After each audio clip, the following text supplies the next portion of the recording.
Hi, I'm going to read this story called Franklin Wants a Pet. Franklin can count by twos and tie his shoes. He could sleep alone in his small, dark shell. He even had a best friend named Bear, but Franklin wanted something else. He wanted a pet. Franklin had wanted a pet since he was small, but whenever he asked, "May I have a pet, please?" his parents said, "Maybe someday." Franklin waited for a long time. He often pretended to have a pet. He took Sam, his stuffed dog, for walks. He taught Sam tricks. He even helped Sam bury some bones. But Sam wasn't a real pet. One day, Franklin asked his parents again, "May I have a pet, please?" Franklin's parents looked at each other. "We'll think about it," they answered. At first, Franklin was happy because they did not say no. Then Franklin became worried. His parents could think about things for days and days. That day, Franklin visited Bear and told him all about the pet he wanted. "If I had a pet, it would be a bird," said Bear. "Why?" asked Franklin. "Because birds sing beautiful songs," said Bear.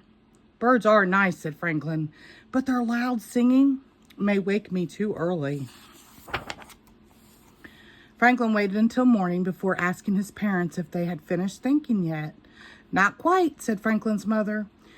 "We need to know that you could care for a pet." Franklin nodded his head up and down. "Could you feed your pet?" asked Franklin's father. Franklin nodded again. He almost said "please" 100 times in a row, but he stopped himself. Franklin visited Beaver and told her all about the pet he wanted. "If I had a pet, it would be a cat," said Beaver. "Why?" asked Franklin. "Because cats make purring sounds," she answered. "Cats are nice," said Franklin, "but you never know where they are." Later that day, Franklin asked his parents, "Are you finished thinking?" "Not yet," they answered. "Please hurry," said Franklin. His father sighed. "Franklin, this is a big decision. A pet costs money to buy and to keep." Franklin offered all the money in his piggy bank and hoped it was enough. After counting his pennies, Franklin visited with Goose and told her all about the pet he wanted. "If I had a pet, it would be a bunny," said Goose. "Why?" asked Franklin. "Because bunnies have wiggly whiskers." "Bunnies are nice," said Franklin, "but I think whiskers might make me sneeze."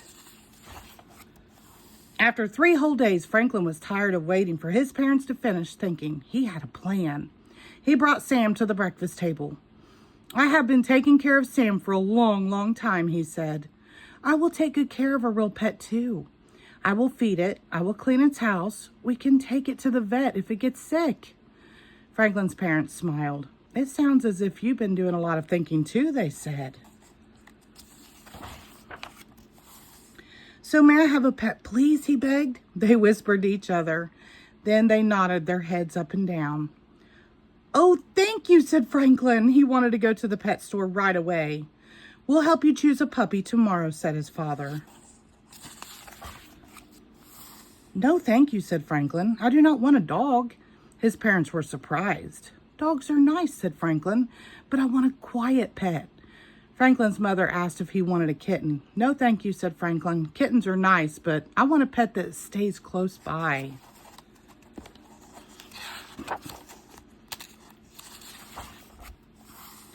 "Is it a hamster that you want?" said Franklin's father.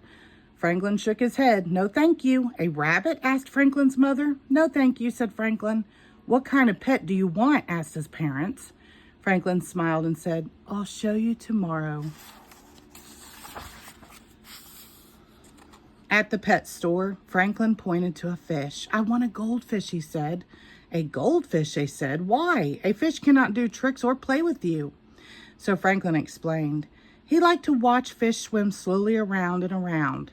He liked their beautiful colors, and he liked the way they made him feel inside, quiet and calm. "Besides," he said, "I love goldfish." "That's the best reason of all," said Franklin's parents. Franklin named his goldfish Goldie. He took very good care of her, just as he promised. Every morning, Franklin watched Goldie swim around and around. And every night before he went to bed, Franklin blew a great big fish kiss and whispered, "I love you, Goldie." The end. Thank you.